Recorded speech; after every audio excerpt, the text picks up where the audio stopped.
यादव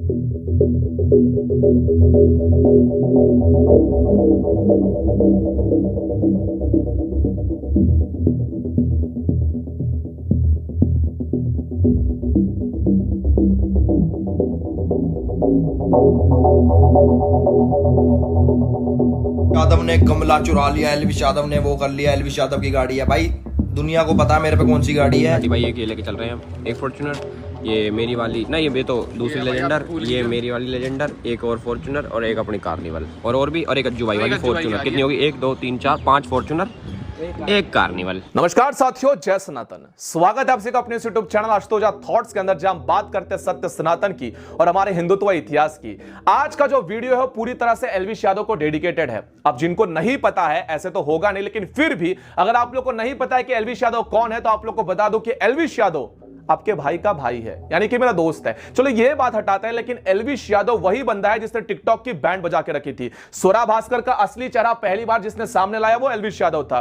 ध्रुव राठी, जिनको लगता था कि भाई ये किसी पार्टी का नहीं, पॉलिटिकली हमेशा करेक्ट होता है, इसका दोगला चेहरा भी आपके सामने पहली बार किसने लाया होगा, तो वो एलविश यादव ही है। और न जाने कितने सारे लेफ्ट लॉबी की बैंड बजाने वाले हर एक हिंदू ट्विटर ट्रेंड के अंदर सबसे पहले अग्रसर भूमिका निभाते हुए ट्वीट करने वाला एलविश यादव है। और एक ऐसा हिंदू बंदा जो हर एक ट्रेंड में साथ देता हो, हिंदुओं की बात खुले मंच से करता हो, उसे टारगेट करके बदनामी की आग में झोंका जाए और हम बात ना करें, ऐसा हो नहीं सकता। तो क्या है पूरा मामला, गमला चोर की कहानी क्या है, वो सारी चीजें आप लोग को इस वीडियो में बताते हैं। चलिए आज का वीडियो आरंभ करते हैं। बड़े बुजुर्ग कह गए कि जिनकी जैसी औकात होती है वो उतना ही सोच सकते हैं, और अपनी शौचालय जैसी सोच को लेकर ट्विटर के ऊपर बहुत से 600 रुपए देकर वेरीफाइड टिकट करवाने वाले जर्नलिस्ट बैठे हुए हैं।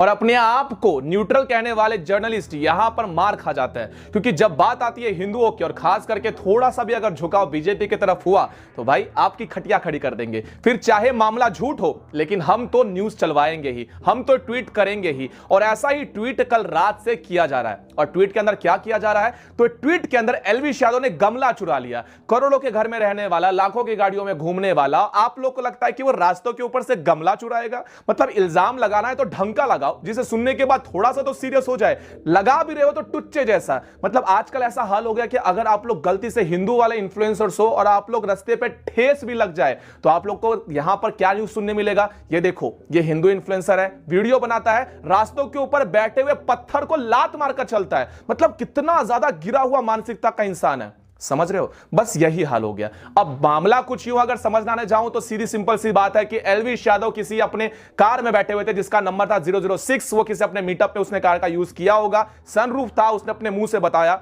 और उसके बाद वो गाड़ी उसका हो गया। और उसी के बदौलत में G20 समिट के जो भी चल रहा है देश के अंदर माहौल, उससे पहले से ही आग लगी पड़ी हुई है लोगों को। तो G20 को सजाने के लिए देश के अंदर जगह जगह फूल रंग रंगोटी किया जा रहा है। तो वहां पर कुछ लोग आए और वहां पर जो फूल का गमला रखा था अपने गाड़ी के अंदर लेकर चले गए। अब इल्जाम ये लग गया एलविश यादव के ऊपर कि 006 ये किया गाड़ी उसकी है। मैं भी बहुत सारे शोज में जाता हूं, कितने सारे गाड़ियों में बैठता हूं। कल को कोई गाड़ी में बैठूं और उस गाड़ी से कोई हादसा हो जाए, गलती हो जाए, तो क्या इल्जाम मुझ पे लगेगा? कुछ भी। यादव ने गमला चुरा लिया, एलविश यादव ने वो कर लिया, एलविश यादव की गाड़ी है भाई। दुनिया को पता है मेरे पे कौन सी गाड़ी है, गाड़ी का नंबर भी पता है, खुले में लेके चला है। अभी नई गाड़ी लिए पोर्स, उस पर नंबर भी ना चढ़ा, और फॉर्च्यूनर है 0001। मेरे पास कोई किया कार्निवल नहीं है। और मेरे मीटअप में भाई 100 गाड़ी जाम है, वे 100 गाड़ी मेरी है नहीं। मैंने वो गाड़ी मीटअप में यूज करी, क्यों? क्योंकि उसमें सनरूफ था बस, और मेरे को बाहर निकलना था, पब्लिक को अपनी पब्लिक से हाथ मिलाना था, देखना था कि कैसे ऊपर से मजे आते हैं। That's it. इसका मतलब ये नहीं हो गया कि मेरी गाड़ी हो गई वो। तो भाई अपने सोच समझ के ट्वीट करो ना, तो जो ये एक के ऊपर मैं वैसे भी लीगल एक्शन तो ले ही रहा हूँ। जो फेक न्यूज फैला रहे हैं ना, एलविश यादव की गाड़ी, एलविश यादव ने गमले चुराए हैं, सुधर जाओ। पत्रकार न्यूट्रल होते हैं। आज के समय में कोई पत्रकार न्यूट्रल नहीं है। अगर आप लोग का झुकाव कांग्रेस की तरफ है तो आप सत्य है, अगर आपका झुकाव थोड़ा सा भी बीजेपी के फॉर में चला गया तो भाई तू दल्ला है, तू गोदी मीडिया है, और ना जाने कैसे कैसे शब्दों का प्रयोग किया जाएगा। आज के समय में अगर कोई गलत न्यूज देता है और उसे बाद में पता चलता है कि हाँ भाई मुझसे गलती हो गई, ये पत्रकारिता जो मैंने की है वो गलत है, निम्न स्तर की है, तो वो क्षमा मांगते हुए ट्वीट डिलीट कर देता है। लेकिन जिन्हें चाटने की आदत होती है ना, जो कांग्रेसी बन जाते हैं, चमचे बन जाते हैं, वो गर्व से लिखते हैं जर्नलिस्ट 1,93,000 से ज्यादा फॉलो लोग करते हैं, लेकिन उत्कर्ष सिंह जैसे लोग आप लोग को कहीं नहीं दिखेगा। ट्विटर में ट्वीट करेगा, गलती हो गई, लेकिन उसे स्वीकार नहीं करेगा। तो अब भुगतो। तो ट्विटर पर रिप्लाई देते हुए डिफेमेशन का केस इसके अगेंस्ट कर दिया गया है। आगे एक बंदा कहता है जिसका नाम है शहनवाज असलम, यह ट्वीट करता है कि संघी चोर होते हैं। सुन भाई, तू ना पंचर साट, इसमें मत पड़, क्योंकि अगर हमारा मुंह खुल गया ना तो तुम्हारा जीना हराम हो जाएगा। ठीक है, आगे एक राहुल गांधी के जो यार है वो आते हैं जिन्हें हाथों में हाथ डाल रखा है, नितिन अग्रवाल। ये बंदा नेशनल कोऑर्डिनेटर है, social media and digital communication का इंचार्ज है। 36,000 लोग इसे फॉलो करते हैं। इसने भी न जाने कितने सारे ट्वीट कर दिए। कपड़ों से पहचानने के बाद हाजिर है गाड़ी नंबर से पहचानो। तो गाड़ी नंबर जरा पहचान लेते, समझ लेते कि गाड़ी है किसका, वो तो करोगे नहीं। आगे भी प्रशांत कनौजिया, अब ये प्रशांत कनौजिया ने तो हद पार कर दिया। इसने हिंदू मुसलमान, कट्टर हिंदू और न जाने कैसे कैसे शब्द यूज किए। अब मैं जो आप लोग को बताने वाला था कि यह टॉपिक क्यों जरूरी है, इसका रीजन यही था।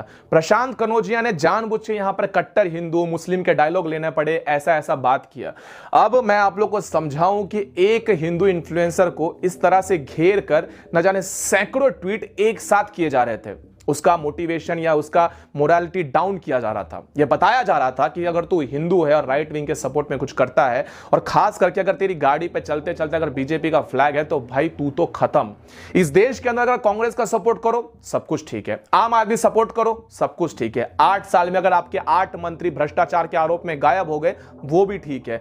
आरजेडी का सपोर्ट करो, वो भी ठीक है। लेकिन गलती से अगर आप लोग हिंदू हो और गर्व से कहो कि हम हिंदू है और हमारा झुकाव है भाई थोड़ा बीजेपी की तरफ, अगर ऐसा कह दिया तो खत्म, क्योंकि इनके हिसाब से आपकी पॉलिटिकली आइडियोलॉजी कुछ नहीं होनी चाहिए। और यही बात था एलविश यादव को घेरने का। राहुल गांधी 2.0, 7 लाख से ज्यादा ट्विटर पे उसे लोग फॉलो करते हैं। आप लोगों ने बहुत बार देखा होगा कि ध्रुव राठी ट्विटर के ऊपर इसके ट्वीट के स्क्रीनशॉट लगाकर अपने वीडियो में आप लोग को जानकारी दे रहा होता है। और बहुत सारे लेफ्ट वाले बंदे, राणा आयुब, स्वरा भास्कर, बहुत सारे लोग, और खास करके आपका जुबेर, ये फैक्ट चेक के बहाने आप लोग को 2.0 राहुल गांधी दिखाता रहता है। पॉलिटिकली ये चैनल चलते हैं, पॉलिटिकली ये ट्विटर हैंडल चलते हैं, और इसी हैंडल के द्वारा कल रात से अब तक सैकड़ों ट्वीट एलविश यादव के नाम पर कर दिया। क्या? गमला चोर। बिना किसी फैक्ट को चेक किए हुए आपके इन्फ्लुएंसर को बदनाम करने की एक बहुत बड़ी साजिश की जा रही है। और आप लोग के कानों में, आंखों में एक बार सुई डालकर चेक कर लो कि जिनको आप बदनाम कर रहे हो, अभी हाल ही फिलहाल में भी कुछ घंटे पहले ही न्यूज आई है कि जिन लोगों ने यह कांड किया था, जिन लोगों ने वहां से गमला उठाया था, उन्हें पुलिस ने अरेस्ट कर दिया। और जिन्होंने भी ये रूमर फैलाया कि एलविश यादव ने ऐसा किया है, उन सब पर डिफेमेशन का केस चल रहा है। तो भाई अगर आप लोग के माता पिता उतने वेल्दी है तो ही ट्वीट करो, नहीं है तो मत करना। लेकिन ये वीडियो जिनको लग रहा होगा कि ये टॉपिक कवर करने की जरूरत नहीं थी, वो बहुत जरूर थी। इसके पीछे का वजह बहुत सिंपल है कि जितने भी राइट विंगर वाले होते हैं उन्हें सपोर्ट करने के लिए बाहर से कोई नहीं आएगा।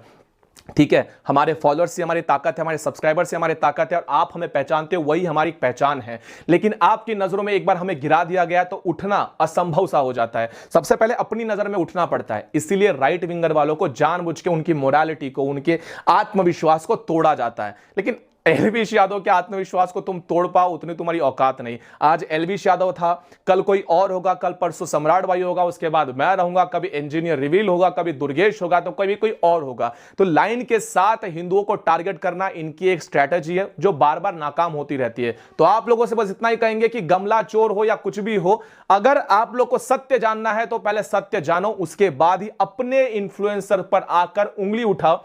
क्योंकि ऐसे टुच्ची हरकतें हम नहीं करते भाई, हिंदू है, कुछ तो लेवल होगा ही हमारा, है ना। तो चलिए अगले वीडियो के अंदर मिलता हूं सनातनियों, तब तक के लिए जय सनातन।